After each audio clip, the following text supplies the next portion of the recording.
What's up, guys? Oh my goodness. So, we're back with another question. Obviously, you knew that was going to happen. So, today's question is titled, My Mum Thinks I Killed Her Baby. What?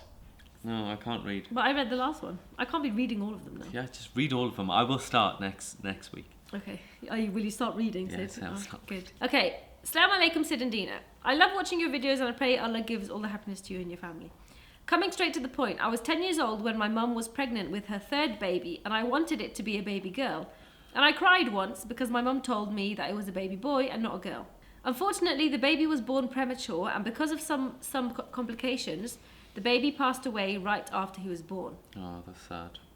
I'm 20 years old now and my mum still blames me and keeps saying that the baby died because I cried. I'm a very emotional person and cry for every small reason, and because I'm a girl, sometimes I cry for no reason. That's not because you're a girl. It's not because you're a girl, it's because you're an emotional person. Yeah.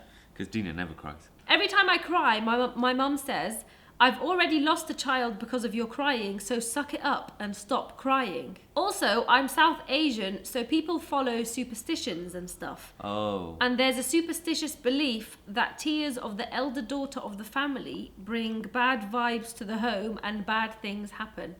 I've never heard of that. Wait, let me get this straight. Repeat that again. Tears of just the eldest? What? Tears of... Tears of the elder daughter of the family bring bad vibes to the home and bad things happen. I didn't know that was a superstition in South Asian families. You're South Asian, that's not one you have. I can't deal with this anymore. My mum has said this so many times that I myself have started to believe that maybe what my mum says is right. Okay, whatever you do, don't start believing that. Maybe the baby died because I cried.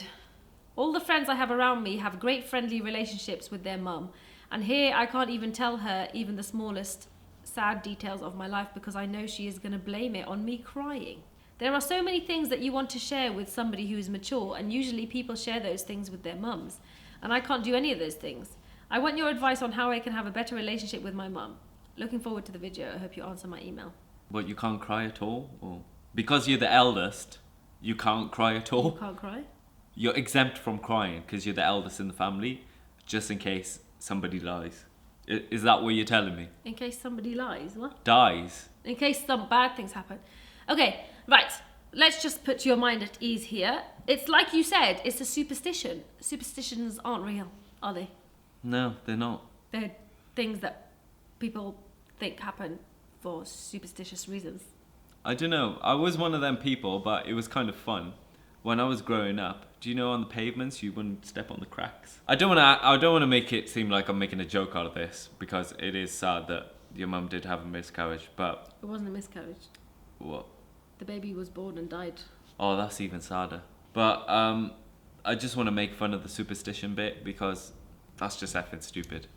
I don't know what else I can say about that. This superstition sounds like an excuse for emotional abuse. No, she's uneducated. She's literally uneducated. That's what it is. Education's the key. And I don't mean going to school and learning maths. I mean literal education on general life and how things work. Yeah, see, this is the thing. You can be educated, but if you are going to be ignorant to dumb shit in culture, then really there's no point in your education. Then you're not educated. Whatsoever. There's no point in being a lawyer or a scientist or, all these jobs your parent, a dentist, a doctor, all these jobs that all your parents are like, oh, education, be a doctor, blah, blah. If you're going to believe in dumb shit like this, which is to do with culture, and okay, fine, believe in it, but if you're going to believe in it and let it, for example, extend to this point where it's basically emotional abuse. Even nowadays, you get some places in like Kenya and stuff where they burn people alive because they think Kenya? Yeah, I don't know. So obviously stuff happens all around the world, but I'm just picking a specific thing that is stuck in my head. Like Nigeria, innit? That I saw I think it was Kenya.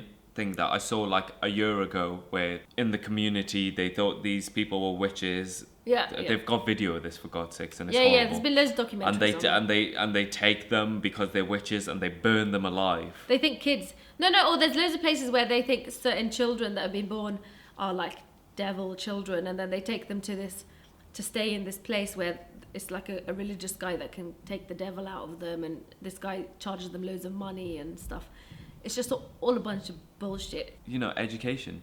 And I know I sound like Malala right now, but you know, if you're uneducated, well, that can go really far. You could take people's lives. Yeah, so that's what I'm saying. It's fine if you've got cultural, like, funny little, not funny, but like cultural beliefs and, you know, things like that. But when That it comes doesn't to the harm point, anyone. yeah, when it comes to the point of like, okay, you can't actually practice that in real life because that's actually just not right. That's where the problem can happen. And this is what's happening now. The fact that your mum still blames you 10 years on. At the time, you were only 10 years old, and your mum saying, oh, it's because you were crying, obviously is completely wrong. But, you know, you never know. Or maybe she's still in that phase. She might be in a mental kind of condition where it's like the death of that child Could take a massive has toll on probably someone. really, really affected her. Yeah. In, like, you know, it could be post-baby, like postpartum depression, like very, very serious case. Like it could have actually really, really affected her mentally. Yeah. Probably the situation when it had just happened when you were 10 years old, which she might not have even recognized herself. She clearly doesn't recognize it now if she's still blaming you.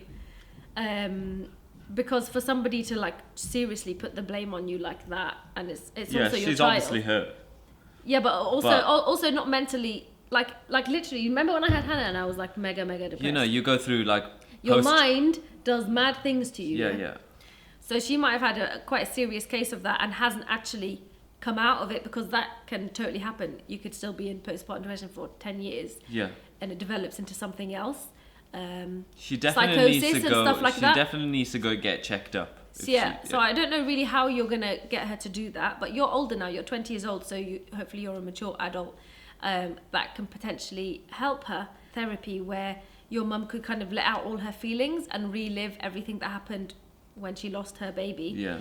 And then the therapist or counsellor might be able to recognise signs of what it is that she currently is going through and the reason she's blaming you. Because, okay, yeah, she's blaming you because of superstition and stuff, but there's going to be more underlying reasons that she's blaming you. I doubt in my mind that she really genuinely thinks it's because you cried. I mean, if she does, then there's that. But if she, you know, there's a high chance that, you know, you wouldn't put that on your kid. You wouldn't, as a parent, you wouldn't put that on your kid. There's a high chance that she is going through some major mental issues with losing a child. Yeah, with losing a child, that could really take a toll on a mother. What I want to know is, what gender is your other sibling? Why? What does that matter? I think that matters because in certain traditions and, you know, cultures, and obviously this isn't right, but they wait for the boy. Yeah, the boy is like the highlight. Yeah. Oh, so maybe this baby... Oh, so maybe her other sibling is a girl and this was going to be her only boy? Yeah. Yeah, maybe that makes sense, yeah. And if she's really, you know, traditional and cultured and, you know, these views that are flipping weird, and she's like, the boy is the savior, sort of. Yeah. Boy is the savior, you know, sort of thing. No, yeah, it makes sense then to blame the girl, that makes sense to me. Yeah, why she is. Yeah, because the baby that she lost was a boy. Yeah. Yeah, that makes sense. Look, we just want to put out there, it's more of a reassurance, and don't ever think it was your fault, because it wasn't. Yeah, quite clearly it wasn't your fault. These things just happen, and they're very unfortunate and very sad. It just happens. But it's something that it's life. Is it happens. out of... Yeah, and nobody is to blame. Your mother isn't to blame. You're not to blame. Yeah, I don't know how you're going to help your mum through it. Maybe it's a case of your mum being that backwards and you can't help her through it. But at least just be persistent, be patient with her, be nice to her. Let her have her days where she goes mad. Just you need to know it was not your doing. Not your fault, your doing. Yeah, you need to be like headstrong in the knowledge that obviously it was nothing to do with you, and also in the fact that maybe your mum hasn't got over this situation, and at the time when she blamed you, she was going through some mental postpartum situation and hasn't actually come out of that, and it might have worsened. That was me, and I was in my head how I am now. I'd be like, yo, I need to take you to therapy, honey. You'll come to therapy with me, mama. It might be an idea for you to go and see one first, for your own head, for you to because it's all good hearing it from us, but that's not really going to change your mind. You know, if you go and see a professional and speak to them of the situation, somebody who maybe might be able to help you on dealing with the situation, because you can get therapists out there who are South Asian. Yeah, and who deal with the same, who have dealt with the same stuff. Who are very, stuff. very experienced in these kind of issues. You know what I mean? Very experienced in these issues. There's loads of therapists out there who get it. They get it. So they understand the traditions and all that stuff. And they don't stand for the bullshit. And so they know how to tell you. They would know how to deal with it, how to advise you to deal with that without hurting any kind of cultural. You know what I mean? Because there's certain ways to do things, and it's all good and merry saying, oh, well, that doesn't make sense and it's culture. But when people have stuck to a belief or a culture for so many years and it's all they know, it becomes a bit more complicated to say it, for it to be as obvious as it is to us, whereas like, that doesn't make sense. You know what I mean? Yeah. It's a bit more sensitive to approach. Yeah. And therapists who are from the same background as you will know how to approach that correctly. Do you get me? We get you, Dina. Anyways, I hope all of that helped, and just know it definitely wasn't your fault. And it sounds like your mum needs some talking through everything she's been feeling for the last 10 years. so we'll see you on the next one. Bye! Bye.